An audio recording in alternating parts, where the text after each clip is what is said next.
Picture this: a respected community man, a successful businessman, a friendly neighbor who loved entertaining children as Pogo the Clown. Now imagine that same man is a sadistic serial killer who buried dozens of young men and boys in the crawl space beneath his suburban Chicago home. This is the horrifying true story of John Wayne Gacy. Today, we'll delve into the disturbing life of John Wayne Gacy.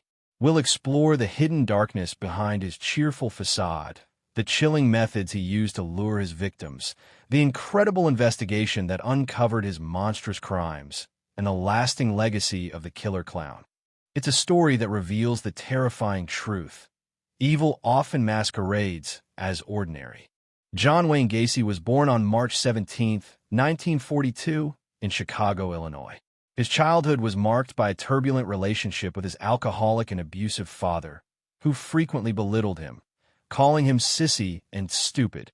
Gacy was overweight and suffered from a congenital heart condition, which further isolated him from his peers. These early experiences likely contributed to his deep-seated insecurities and need for control. Even as a teenager, Gacy exhibited unsettling behavior. He was arrested for minor offenses.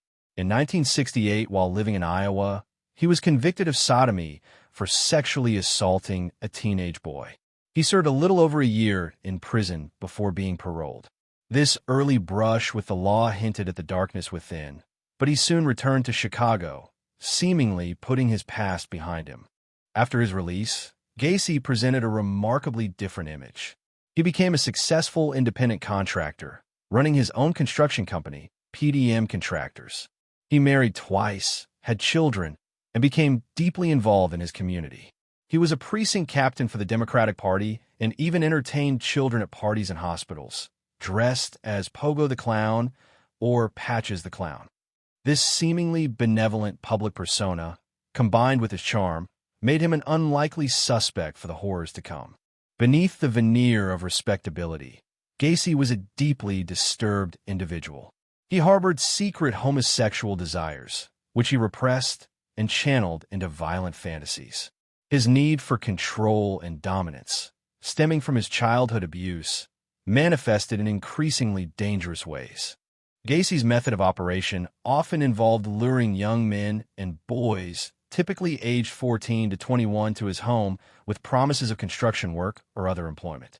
Many of his victims were runaways or struggling youths, making them particularly vulnerable. He would also cruise the streets, sometimes posing as a police officer or offering rides, preying on those who sought help or opportunity. Once at his home, Gacy would often use a perverse magic trick to gain control. He would ask his victims to put on handcuffs, claiming it was part of an illusion. Once they were restrained, the charade would end. The horrific reality of their situation would begin. He would then rape, torture, and finally strangle his victims with a garrote. Gacy's house, a seemingly ordinary suburban home, held a grotesque secret. He meticulously buried his victims in the cramped crawl space beneath his house, often wrapping them in plastic and covering them with concrete. When the crawl space became full, he resorted to dumping bodies in the Des Plaines River. Gacy's first known murder occurred in January 1972, a young man he lured to his home. He quickly escalated with 2 more murders by the end of 1975. However, his most prolific period of killing began after his second divorce in 1976. Between 1972 and 1978, Gacy systematically abducted and murdered at least 33 young men and boys. The sheer number of victims and the fact that they vanished from a seemingly safe suburban environment created a climate of fear in the Chicago area. As more young men disappeared, desperate families reported their loved ones missing. Some families, like the parents of John Butkovich, grew suspicious of Gacy, calling the police numerous times with their concerns. But their warnings initially went unheeded due to Gacy's polished public image. While 29 bodies were eventually recovered from his property and 4 more from the rivers, not all of Gacy's victims could be identified immediately. For years, several remained nameless, a haunting testament to the widespread devastation he caused. Advances in DNA technology in recent decades have allowed for the identification of some of these previously anonymous victims, bringing some closure to long-suffering families. The beginning of the end for Gacy came with the disappearance of 15-year-old Robert Pius on December 11, 1978. Pius told his mother he was meeting Gacy to discuss a potential job. When he didn't return, his family immediately contacted the police. Detectives quickly learned that Gacy was the last person seen with Pius. Despite Gacy's initial denials and attempts to appear cooperative, police noticed inconsistencies in his story and began to put him under surveillance. Lieutenant Joseph Kozenzak, the lead investigator, became convinced Gacy was their man. After obtaining a search warrant, police entered Gacy's home. The smell of decomposition was overwhelming. The discovery of items belonging to missing individuals, including a high school class ring, further fueled their suspicions. Finally, a police search of the crawl space beneath Gacy's home began to unearth the horrifying truth. They discovered human remains, wrapped in plastic and buried in shallow graves.